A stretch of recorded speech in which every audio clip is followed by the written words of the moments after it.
సమరం news channel కు స్వాగతం. ఈనాటి ముఖ్యాంశాలు: రైల్వే జోన్ ప్రధాన కార్యాలయం నిర్మాణానికి పచ్చజెండా.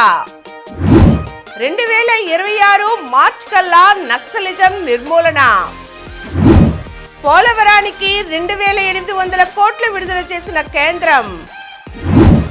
మైక్రో ఆర్ఎన్ఏ ఆవిష్కర్తలకు వైద్య నోబెల్.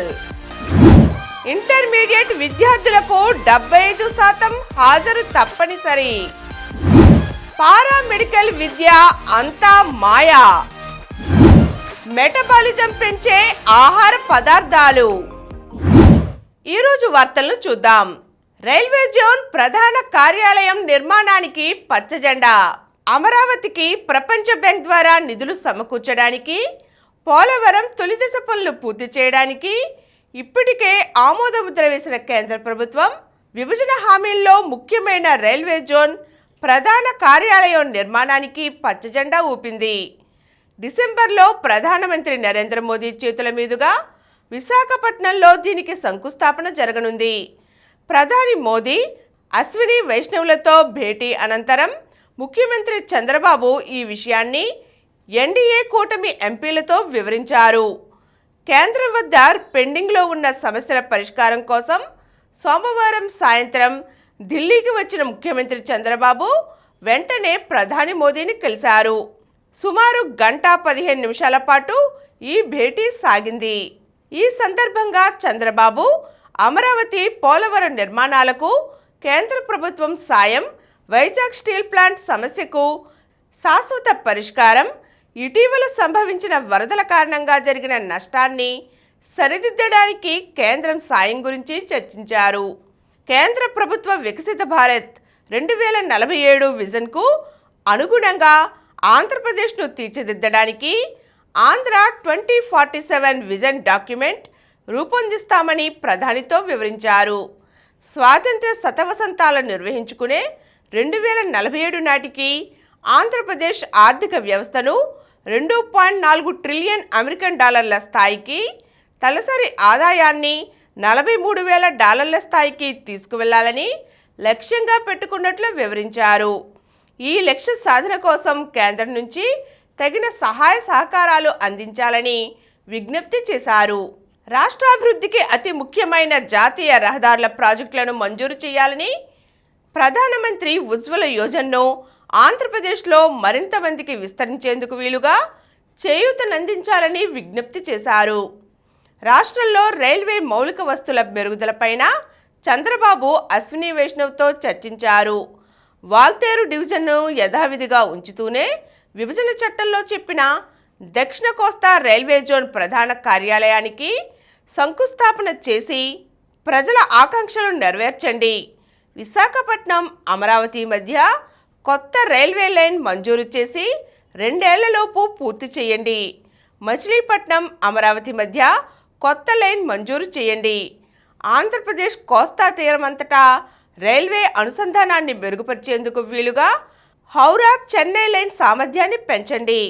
నమో భారత్ కింద విశాఖ, నెల్లూరు మధ్య రైలు అనుసంధానాన్ని మెరుగుపరచండి. హైదరాబాద్, బెంగళూరు, చెన్నైల నుంచి అమరావతికి హైస్పీడ్ రైల్వే కారిడార్లను అభివృద్ధి చేయండి విజ్ఞప్తి చేశారు. పోలవరానికి 2800 కోట్లు. పోలవరం ప్రాజెక్టుకు సంబంధించి కేంద్ర ప్రభుత్వం సోమవారం శుభవార్త వినిపించింది. 2800 కోట్ల నిధులు విడుదల చేసింది. ఏ పద్దు కింద ఈ మొత్తాన్ని విడుదల చేసిందో స్పష్టమైన సమాచారం రాలేదు. పాత బిల్లులు రీఎంబర్స్మెంట్ కింద 800 కోట్లు, అడ్వాన్సుగా పనులు చేపట్టేందుకు 2000 కోట్లు ఇచ్చినట్లుగా ప్రాజెక్టు అధికారులు చెబుతున్నారు. 2014లో పోలవరాన్ని జాతీయ ప్రాజెక్టుగా ప్రకటించినప్పటి నుంచి కేంద్ర ప్రభుత్వం నిధులు రీఎంబర్స్ చేస్తూ వస్తోంది. అంటే తొలుత రాష్ట్ర ప్రభుత్వం నిధులు ఖర్చు చేసి పనులు చేయిస్తే ఆ బిల్లులు పంపించాక కేంద్రం పరిశీలించి దశల వారీగా నిధులు విడుదల చేస్తూ వస్తోంది. ఈ ప్రక్రియలో అడ్వాన్సుగా ఇచ్చేందుకు తొలిసారిగా అంగీకారం తెలిపిన మోదీ సర్కార్ సోమవారం ఆ మాట నిలబెట్టుకుంది. 2026 మార్చి కల్లా నక్సలిజం నిర్మూలన. దేశంలో 2026 మార్చి నాటికి నక్సలిజాన్ని సమూలంగా నిర్మూలిస్తామని కేంద్ర హోంమంత్రి అమిత్ షా తెలియజేశారు. మావోయిస్టులే మానవ హక్కుల అతిపెద్ద ఉల్లంఘనలని విమర్శించారు. ఢిల్లీలోని విజ్ఞాన్ భవన్లో సోమవారం నక్సల్ ప్రభావిత రాష్ట్రాల ముఖ్యమంత్రులు, హోంమంత్రుల సదస్సును ఉద్దేశించి ఆయన ప్రసంగించారు. వామపక్ష తీవ్రవాద నిర్మూలనకు మోదీ ప్రభుత్వం అత్యంత ప్రాధాన్యమిచ్చింది. ఆ ప్రభావిత ప్రాంతాల అభివృద్ధి కోసం భద్రతా సంబంధ వ్యయం కింద 2004-14 మధ్య 1180 కోట్లు ఖర్చు చేస్తే 2014-24 మధ్య మేం 3008 కోట్లు వెచ్చించాం. అన్ని పథకాల క్రింద గత 10 ఏళ్లలో ఈ ప్రాంతాలలో 14,977 కోట్లకు ఆమోదం తెలిపాం. అందులో 12,000 కోట్లు ఖర్చు చేశాం. అంతకు ముందు 10 ఏళ్లలో 64 పోలీస్ స్టేషన్లు ఏర్పాటు చేస్తే గత 10 ఏళ్లలో 544 నెలకొల్పాం. రాష్ట్రాలలో మావోయిస్టు కేసుల విచారణ త్వరగా పూర్తి చేయడానికి ముఖ్యమంత్రులు చొరవ తీసుకోవాలని షా పిలుపునిచ్చారు. ఎన్ఐఏ బృందాలను రాష్ట్రాలకు పిలిపించి ప్రాసిక్యూషన్పై శిక్షణ ఇప్పించాలని కోరారు. టెలిఫోన్, రహదారులు, విద్యా, వైద్య సౌకర్యాల కల్పనలో రాష్ట్రాల సహకారం చాలా ముఖ్యం. అందువల్ల ముఖ్యమంత్రులు నెలకొకసారైనా ఈ కార్యక్రమాల అమలును సమీక్షించాలి. అటవీ అనుమతుల విషయంలో ఇబ్బందులను తొలగించడానికి తక్షణ చర్యలు తీసుకోవాలని ఆయన దిశానిర్దేశం చేశారు. మైక్రో ఆర్ఎన్ఏ ఆవిష్కర్తలకు వైద్య నోబెల్. జన్యు పదార్థంలోని చిన్నపాటి తునకలైన మైక్రో ఆర్ఎన్ఏను కనుగొన్న అమెరికన్ శాస్త్రవేత్తలు విక్టర్ ఆంబ్రోస్, గ్యారీ రవికున్లను ఈ ఏడాది వైద్య రంగంలో నోబెల్ పురస్కారానికి ఎంపిక చేశారు. క్యాన్సర్ చికిత్సలో కొత్త మార్గాలకు ఈ ఆవిష్కారం దోహదపడనుంది. కణస్థాయిలో జన్యువుల పనితీరును మార్చేసే సామర్థ్యం మైక్రో ఆర్ఎన్ఏకు ఉంది. ఆంబ్రోస్, రవికున్ల పరిశోధన జీవులు ఎలా అభివృద్ధి చెందుతాయి, ఎలా పనిచేస్తాయి వంటి అంశాలను అర్థం చేసుకోవడంలో కీలకంగా మారుతుందని నోబెల్ ఎంపిక కమిటీ సోమవారం స్వీడన్ రాజధాని స్టాక్హోమ్లో పేర్కొంది. ఆంబ్రోస్ ప్రస్తుతం మసాచుసెట్స్ విశ్వవిద్యాలయ మెడికల్ స్కూల్లో ప్రొఫెసర్గా పనిచేస్తున్నారు.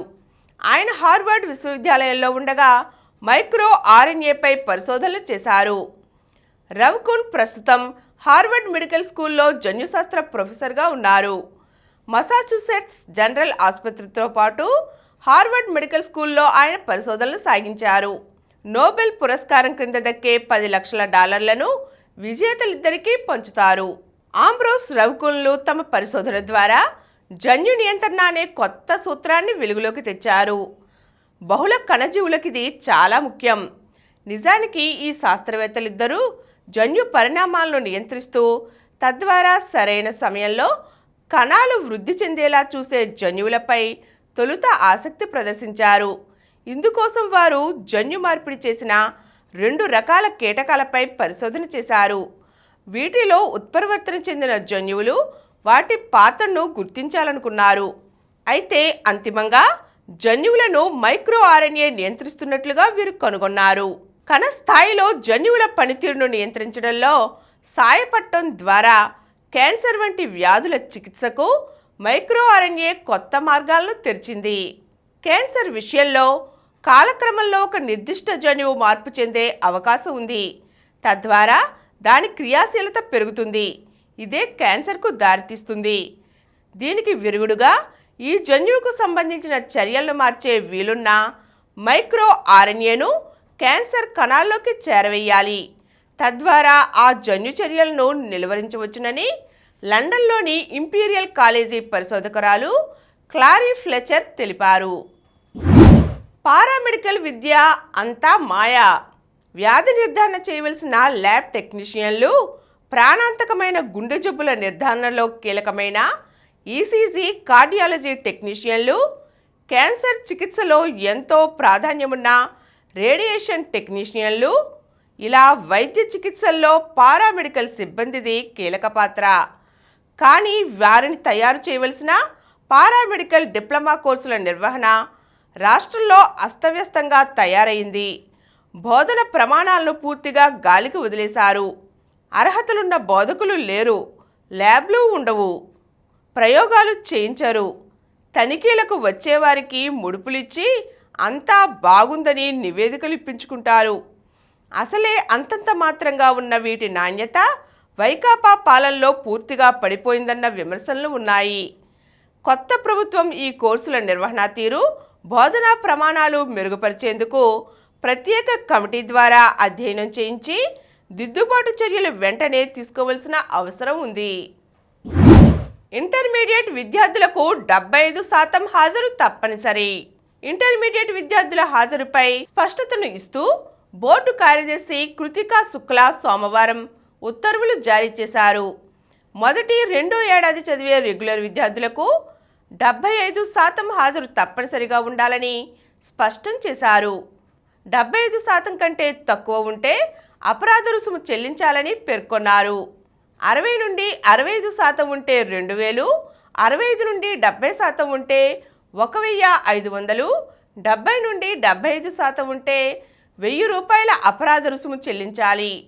60% కంటే తక్కువ హాజరు ఉంటే సైన్స్ విద్యార్థులు పబ్లిక్ పరీక్షలు రాయడానికి అనర్హులు. ఆర్ట్స్ విద్యార్థుల్ని ప్రైవేట్ క్యాండిడేచర్ క్రింద పరిగణలోకి తీసుకుని పరీక్షలకు అనుమతిస్తారు. వొకేషన్ విద్యార్థులకు కూడా ఇది వర్తిస్తుంది. మెటబాలిజం పెంచే ఆహార పదార్థాలు. మెటబాలిజం వేగం తగ్గితే శరీరంలో క్యాలరీలు పేరుకుపోయి స్థూలకాయం వేధిస్తుంది. కాబట్టి ఓ పక్క వ్యాయామాలు చేస్తూనే మరో ప్రక్క మెటబాలిజంను కూడా పరుగులు పెట్టించే ఆహారంపై దృష్టి సారించాలి.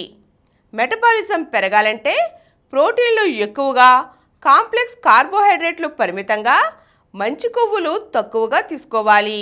దీనికై ప్రోటీన్, గుడ్లు, లేత మాంసం, చేపలు, సోయా, టోపు, పప్పు ధాన్యాలను ప్రోటీన్ల కోసం తినాలి. కాంప్లెక్స్ కార్బ్స్, పాలిష్ పట్టని గోధుమలు, రోల్డ్ ఓట్స్, మిల్లెట్లు, పాలిష్ పట్టని బియ్యం, చిలగడదుంపలు, తీపి మొక్కజొన్న వంటి కాంప్లెక్స్ కార్బ్స్ తీసుకోవాలి. అలాగే కొబ్బరి నూనె, సీడ్స్, నట్స్, అవకడో రోజుకు కనీసం 3 లీటర్లకు తగ్గకుండా నీళ్లు తాగాలి. అలాగే మెటబాలిజంను పెంచే ఇంకొన్ని చిట్కాలను కూడా పాటించాలి. అవేమిటంటే మెటబాలిక్ రేట్ను నిద్ర కూడా ప్రభావితం చేస్తుంది. కాబట్టి 7 నుండి 8 గంటలకు తగ్గకుండా నిద్రపోవాలి. మెటబాలికల్గా చురుగ్గా ఉండే అవయవాలు, కండరాలు, మజిల్ మాస్ ఎక్కువగా ఉన్న వాళ్ళలో మెటబాలిక్ రేటు ఎక్కువగా ఉంటుంది. కాబట్టి కొవ్వును కరిగించి మజిల్ మాస్ను పెంచే వ్యాయామాలు చేయాలి. Strength training, high intensity interval training వ్యాయామాలు మెటబాలిజంను పెంచుతాయి. ఇప్పుడు కొన్ని సంక్షిప్త వార్తలు చూద్దాం. వన్యప్రాణుల రక్షణ జీవన విధానంలో భాగమవ్వాలి. జీవరాశి మనుగడలో ఉంటేనే స్వచ్ఛమైన గాలి, నీరు. వన్యప్రాణి వారోత్సవంలో ఉప ముఖ్యమంత్రి పవన్ కళ్యాణ్ వెల్లడి. 100 ఎకరాల ఆసామినంటూ 4 పెళ్లిళ్ళు. సినిమాల్లో చూపించినట్లుగా నకిలీ కుటుంబ సభ్యులను సృష్టించాడు. ఇస్రోలో ఉద్యోగం చేస్తున్నానని, విల్లాలు, బంగ్లాలు ఉన్నాయని, 100 ఎకరాలకు ఆసామినని నమ్మించాడు. ఇంకా పెళ్లి కాలేదని బుకాయిస్తూ మాటల గారడితో 4 పెళ్లిళ్ళు చేసుకున్నాడు. ఈ నిత్య పెళ్లి కొడుకును ఏలూరు జిల్లా పోలీసులు అరెస్ట్ చేశారు. టోల్ గేట్ను ఢీకొట్టి దూసుకు వెళ్లిన గంజాయి గ్యాంగ్. ముందు ఎస్కాట్ వాహనం, ఆ వెనుక గంజాయి నిల్వలతో ట్రక్కు. వాటిని పట్టుకోవడానికి అధికారులు గంటల తరబడి చేజింగ్. అడ్డొచ్చిన టోల్ ప్లాజా గేటును సైతం ఢీకొట్టి వెళ్లిన నిందితులు. శనివారం కాకినాడ జిల్లాలో ముప్పతిప్పలు పెట్టిన గంజాయి ముఠా వ్యవహారం ఇది. తుదకు వెంటాడి పట్టుకున్న డిఆర్ఐ అధికారులు. 1.61 కోట్ల విలువైన సరుకు స్వాధీనం, 3 అరెస్టు. సఫారీ బస్సుపైకి దూకిన చిరుత. బెంగళూరు నగర శివారులో జాతీయ ఉద్యానవనంలో ఆదివారం సాయంత్రం ఓ చిరుత సఫారీ బస్సుపై దాడికి యత్నించింది. వెనుక కిటికీ తెరిచి ఉండటంతో అందులోంచి లోపలికి ప్రవేశించే ప్రయత్నం చేసింది. కిటికీ తెరిచి ఉన్న గ్రిల్ ఉండడంతో పర్యాటకులకు ఎటువంటి గాయాలు కాలేదు. జిమ్నాస్టిక్స్కు Deepa Karmakar good bye. England అదరహో. దక్షిణాఫ్రికాపై విజయం. మహిళల టీ20 ప్రపంచ కప్లో ఇంగ్లాండ్కు వరుసగా రెండో విజయం దక్కింది. జూనియర్ ప్రపంచ కప్లో అదరగొట్టిన ముఖేష్. బరిలోకి దిగిన తొలి ప్రపంచ కప్లోనే స్టార్ షూటర్లకు చెమటలు పట్టించి తెలుగుడి సత్తాను ప్రపంచానికి చాటాడు. 1-2 కాదు, ఒకే జూనియర్ వరల్డ్ కప్లో ఏకంగా 7 పతకాలు కొల్లగొట్టి ఈ ఘనత సాధించిన తొలి తెలుగు షూటర్గా చరిత్ర సృష్టించాడు. ఈ పతకాల మోతతో ఒక్కసారిగా యావత్ దేశాన్ని ఆకర్షించిన నేలపల్లి ముఖేష్ గుంటూరు శ్రీనగర్ కాలనీకి చెందిన యువకుడు. మరిన్ని వార్తా విశేషాలతో రేపటి సమరం న్యూస్లో తిరిగి కలుద్దాం. Thank you. ప్రతిరోజు వార్తా విశేషాల కోసం అనతి కాలంలోనే 20 కోట్ల వ్యూస్ సాధించిన సమరం ఛానల్ సమర్పించు సమరం న్యూస్ ఛానల్కు సబ్స్క్రైబ్ చేయండి, లైక్ చేయండి, మీ ఫ్రెండ్స్కి షేర్ చేయండి. అలాగే ప్రక్కనున్న గంట సింబల్ని ప్రెస్ చేయడం మర్చిపోకండి. Please download Samaram Channels app from Google Play Store and watch your favorite channels. Click the bell icon and subscribe to the channels.